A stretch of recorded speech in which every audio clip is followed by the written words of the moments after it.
هو من البداية كده مريم اتجوزت 19 سنة. فين صورة مريم؟ جو- ايوه اتفضلي. جواز تقليدي جدا يعني.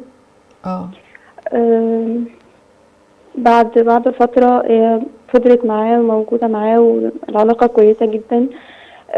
أول حاجة كان طالبها منها بعد كتب الكتاب على طول إن هو تتنقب. حابب ده. هي كانت عملت محجبة ده. يعني وطلب من كانت هو محجبة هو سويسري الجنسية يعني؟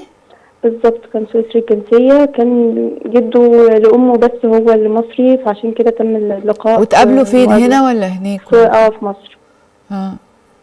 اه وبعدين كانت من باب إن هي بتحاول تريحه أو كده، فلبست النقاب.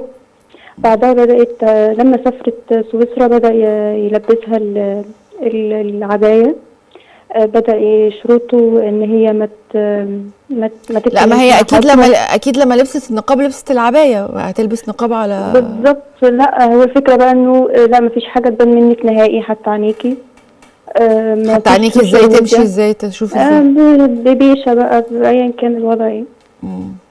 آه، كان بيطلب منها ما تتكلمش ما تتعاملش في السوشيال ميديا نهائي.